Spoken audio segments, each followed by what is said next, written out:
Hi guys, this is Vikram and today I will start demonstrative pronoun. What's the meaning of demonstrative pronoun? Demonstrative pronoun का मतलब होता है कि जब भी हमें किसी व्यक्ति को या वस्तु को पॉइंट आउट करना हो अर्थात उसकी तरफ संकेत करना हो तो हमें ज़रूरत होती है डेमोन्स्ट्रेटिव प्रोनाउन की। तो स्टार्ट करते हैं हम डेमोन्स्ट्रेटिव प्रोनाउन। तो देखें यहाँ पर डेमोन्स्ट्रेटिव प्रोनाउन क्या क्या होते हैं। Demonstrative pronoun this, that, these, those, such, the same, ये सारे होते हैं आपके डेमोन्स्ट्रेटिव प्रोनाउन।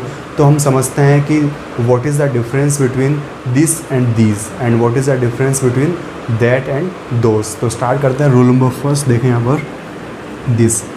तो दिस का मतलब क्या होता है। दिस वहाँ यूज़ करते हैं जहाँ पर कोई वस्तु सिंगुलर हो अर्थात एक वचन हो तथा पास में हो, तब हम यूज़ करते हैं दिस का।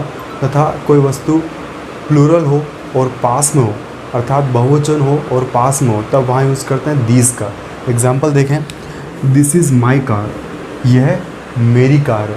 यानी एक कार की बात हुई है और तो हमने क्या यूज़ किया, दिस का यूज़ किया, दिस इज़ माई कार। यहाँ देखें, दीज आर माई कार्स, यहाँ पर कार्स क्या है, प्लूरल है और कारें क्या है, पास में है लेकिन प्लूरल। तो क्या यूज़ किया हमने, दीज आर माई कार्स अर्थात ये मेरी कार हैं। तो आपको याद ये रखना है कि जब भी कोई चीज़ पास में हो और सिंगुलर हो तो क्या यूज़ करेंगे दिस, और जब भी कोई चीज़ पास में हो और प्लूरल हो क्या यूज़ करेंगे दीज। नेक्स्ट देखें rule number second, that and those. That का तब यूज़ करते हैं जब कोई चीज़ दूर हो और सिंगुलर हो, और दोज तब यूज़ करते हैं जब कोई चीज़ दूर हो और प्लूरल हो। एग्जाम्पल देखें यहाँ पर, दैट इज़ ए बुक, वह किताब है। दोज आर बुक्स, वो किताबें हैं। तो दैट का यूज़ कहाँ करेंगे, दैट का यूज़ वहाँ करेंगे जब कोई चीज़ दूर हो और सिंगुलर हो, और दोज कब यूज़ करेंगे जब कोई चीज़ दूर हो और प्लूरल हो। तो अब स्टार्ट करते हैं रूल नंबर थर्ड। तो देखिए रूल नंबर थर्ड, यदि दो सिंगुलर नाउन एंड से जुड़कर किसी सेंटेंस में प्रयुक्त हो तो लास्ट सिंगुलर नाउन के लिए दिस तथा फर्स्ट सिंगुलर नाउन के लिए दैट का यूज़ करते हैं। अर्थात हमें ये याद रखना है कि जब भी दो सिंगुलर नाउन एंड से जुड़े हो और आगे क्लोज में अगर आगे कुछ बात कही जा रही है तो सेकंड नाउन के लिए हम दिस यूज़ करते हैं तथा फर्स्ट वाले नाउन के लिए हम दैट यूज़ करते हैं। एग्जांपल देखिए यहाँ पर, वर्चू एंड वाइज। वर्चू मतलब होता है गुड एंड वाइज मतलब होता है outdo. Offer themselves for your choice, this leads to miserly. तो ये दिस यूज़ किया वो किसके लिए यूज़ किया, वाइज के लिए।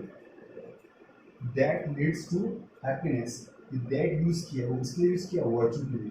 अर्थात हमें ये याद रखना है कि जब भी दो सिंगुलर नाउन एंड से जुड़े हो तब क्लोज में अगर आगे बात कही जा रही है तो जो दिस यूज़ होगा वो यूज़ होगा सेकंड वाले नाउन के लिए अर्थात उसके पास वाले नाउन के लिए, और दैट यूज़ होता है फर्स्ट वाले नाउन अर्थात दूर वाले नाउन के लिए। देखें rule number four. Rule number four ये कहता है कि यदि दो प्लूरल नाउन एंड से जुड़कर किसी सेंटेंस में प्रयुक्त हो तो लास्ट प्लूरल नाउन के लिए दीज तथा फर्स्ट प्लूरल नाउन के लिए दोज का यूज़ करते हैं।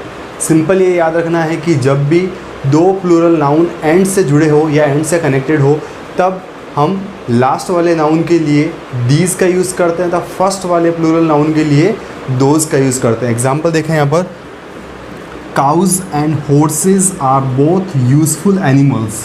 तो यहाँ देखिए फर्स्ट नाउन ये आपका काउज एंड हॉर्सेज, दोनों ही क्या है यहाँ पर प्लूरल है। तो cows and horses are both useful animals, these carry us from one place to another. तो ये दीज किसके लिए यूज़ हुआ है, ये दीज यूज़ हुआ है हॉर्सेज के लिए। और नेक्स्ट देखें, and those give us milk. तो दोज किसके लिए यूज़ हुआ है, काउज के लिए। अर्थात लास्ट प्लूरल नाउन के लिए दीज का यूज़ करते हैं। लास्ट प्लूरल नाउन कौन सा है, हॉर्सेस, इसके लिए क्या यूज़ किया हमने, दीज का यूज़ किया है। और फर्स्ट प्लूरल नाउन के लिए दोज का यूज़ करते हैं। देखें यहाँ पर फर्स्ट प्लूरल नाउन के लिए क्या यूज़ किया हमने, दोज यूज़ किया है। एग्जाम में गलती क्या देते हैं यहाँ पर कि यहाँ पर आपको दोज दे देंगे और यहाँ पर दीज दे देंगे, तो इससे क्या हो जाएगा, सेंटेंस रॉन्ग हो जाएगा। तो आपको याद रखना है कि जब भी दो प्लूरल नाउन एंड से कनेक्टेड हो तो लास्ट वाले प्लूरल नाउन के लिए दीज का यूज़ करते हैं तथा फर्स्ट वाले प्लूरल नाउन के लिए दोज का यूज़ करते हैं। तो आई थिंक गाइस ये क्लियर है। अब देखते हैं रूल नंबर 5। नंबर 5, यदि एक समान वर्ग के दो नाउन की तुलना हो तो सिंगुलर नाउन के लिए दैट ऑफ तथा प्लूरल नाउन के लिए दोज ऑफ का प्रयोग होता है। तो यहाँ देखिए एग्जाम्पल तो समझे इसे, द क्लाइमेट ऑफ पुणे। तो यहाँ देखिए क्लाइमेट, तो क्लाइमेट वर्ड यहाँ पर क्या है, सिंगुलर है। तो climate of Pune is better than that of Mumbai. तो ये क्लाइमेट वर्ड सिंगुलर होने की वजह से यहाँ पर क्या यूज़ किया हमने, दैट ऑफ का यूज़ किया है। और चाहे तो आप सेंटेंस को ऐसे भी बोल सकते हैं, the climate of Pune is better than the climate of Mumbai. इस क्लाइमेट वर्ड को वापस यहाँ पर रिपीट कर सकते हैं, लेकिन वो सेंटेंस क्या माना जाएगा, ग्रामेटिकल रॉन्ग माना जाएगा। इसलिए हमें क्या यूज़ करना है यहाँ पर, दैट ऑफ अर्थात डेमोन्स्ट्रेटिव प्रोनाउन का यूज़ करना है। नेक्स्ट देखें example, the streets of Delhi are wider than those of Mumbai. तो स्ट्रीट्स यहाँ पर जो वर्ड है वो क्या आपका एक प्लूरल वर्ड है, तो ये प्लूरल होने की वजह से हमने क्या यूज़ किया, यहाँ पर दोज ऑफ का यूज़ किया है। चाहो तो इस सेंटेंस को आप स्पोकन में इस तरह भी बोल सकते हो, the streets of Delhi are wider than the streets of Mumbai. लेकिन ग्रामेटिकल सेंटेंस रॉन्ग माना जाएगा यदि आपने द स्ट्रीट्स को यहाँ पर वापस रिपीट किया हो। इसलिए हम यूज़ करते हैं डेमोन्स्ट्रेटिव प्रोनाउन का, ताकि सेंटेंस को हम ग्रामेटिकल राइट कर सके। तो इसलिए हमने क्या यूज़ किया, यहाँ पर दोज ऑफ का यूज़ किया है। तो याद ये रखना है कि जब आगे वर्ड आपका सिंगुलर हो तब यहाँ पर दैट ऑफ का यूज़ करना है, और जब यहाँ पर वर्ड प्लूरल हो तो दोज ऑफ का यूज़ करना है।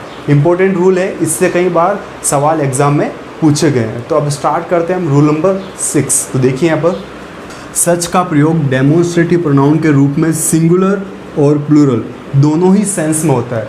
अर्थात हम सिंगुलर और प्लूरल दोनों ही सेंस में सच का यूज़ कर सकते हैं। एग्जाम्पल देखें, he is the house owner and as सच।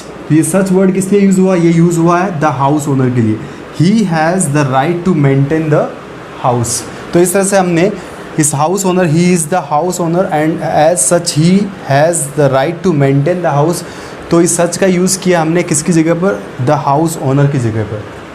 अब हमें याद क्या रखना है कि जब भी सच का यूज़ नाउन के पहले अगर आप यूज़ कर लो तब वहाँ पर वो डेमोन्स्ट्रेटिव प्रोनाउन नहीं, डेमोन्स्ट्रेटिव एडजेक्टिव की तरह वर्क करता है। एग्जांपल देखें कि यदि आपने सच का यूज़ नाउन के जस्ट पहले कर दिया, फॉर्मूला देखें यहाँ पर, नाउन के जस्ट पहले यदि आपने सच यूज़ कर दिया और सच यूज़ करने के बाद जो वर्ड है वो क्या कहलाएगा आपका, ये डेमोन्स्ट्रेटिव एडजेक्टिव कहलाएगा। एग्जांपल देखें, nobody can forgive you for such a mistake. तो ये मिस्टेक जो वर्ड है ये क्या आपका एक नाउन है, इसके लिए हमने क्या यूज़ किया, सच यूज़ किया। तो सच यहाँ पर डेमोन्स्ट्रेटिव प्रोनाउन नहीं कहलाएगा, ये कहलाएगा आपका डेमोन्स्ट्रेटिव एडजेक्टिव। तो अब स्टार्ट करते हैं रूल नंबर 7, और रूल नंबर 7 में हम जानेंगे द सेम के बारे में। देखें यहाँ पर द सेम का प्रयोग सामान्यतः डेमोन्स्ट्रेटिव एडजेक्टिव के रूप में होता है। क्यों होता है तो समझे यहाँ पर, क्योंकि द सेम जब भी यूज़ करते हैं तो उसके तुरंत बाद क्या यूज़ करना होता है, हमें नाउन यूज़ करना होता है। और जब भी नाउन यूज़ करते हैं हम तब यहाँ पर द सेम क्या कहलाता है, डेमोन्स्ट्रेटिव एडजेक्टिव की तरह वर्क करता है। एग्जांपल देखें, this is the same book that I bought yesterday. तो बुक यहाँ पर क्या है, बुक यहाँ पर आपका नाउन है और उसके पहले क्या यूज़ कर दिया आपने, डेमोन्स्ट्रेटिव एडजेक्टिव की तरह इसका यूज़ कर दिया। अब देखें यहाँ पर रूल नंबर 8। रूल नंबर 8 में क्या है, इंपॉर्टेंट है, कई बार एग्जाम में ऐसे सवाल बन चुके हैं। तो देखें यहाँ पर सॉर्ट ऑफ, काइंड ऑफ। तो सॉर्ट ऑफ और काइंड ऑफ जहाँ भी गिवन हो उसके साथ या तो दिस यूज़ करें या दैट यूज़ करें। एग्जांपल देखें, दिस काइंड ऑफ। तो यहाँ पर काइंड लिखा हुआ है तो यहाँ पर क्या यूज़ किया हमने, दिस का यूज़ किया। लेकिन अगर यहाँ पर काइंड्स होता तो फिर किसका यूज़ करते हैं हम, दीज या फिर दोज का यूज़ करते हैं। तो एग्जांपल देखें, this kind of pain is costly. Next देखें, sorts of and kinds of, जहाँ पर भी लिखा हो उनके लिए हम क्या यूज़ करेंगे, दीज और दोज का यूज़ करेंगे। एग्जांपल देखें, these kinds of books are authentic. और यहाँ पर ध्यान दें कि जो यहाँ पर नाउन आएगा वो भी क्या आएगा, प्लूरल आएगा। लेकिन जब सॉर्ट ऑफ काइंड ऑफ तो हो तब उसके बाद जो नाउन आएगा वो कौन सा आएगा आपका, सिंगुलर आएगा। ये बात याद रखें कि सॉर्ट ऑफ काइंड ऑफ के लिए दिस दैट का यूज़ करें, sorts of and kinds of के लिए क्या यूज़ करेंगे आप, दीज या दोज का यूज़ करेंगे। I think guys it's enough for today, and if you are new on this channel then subscribe the channel, click the bell icon for more new updates, and thanks for watching this video.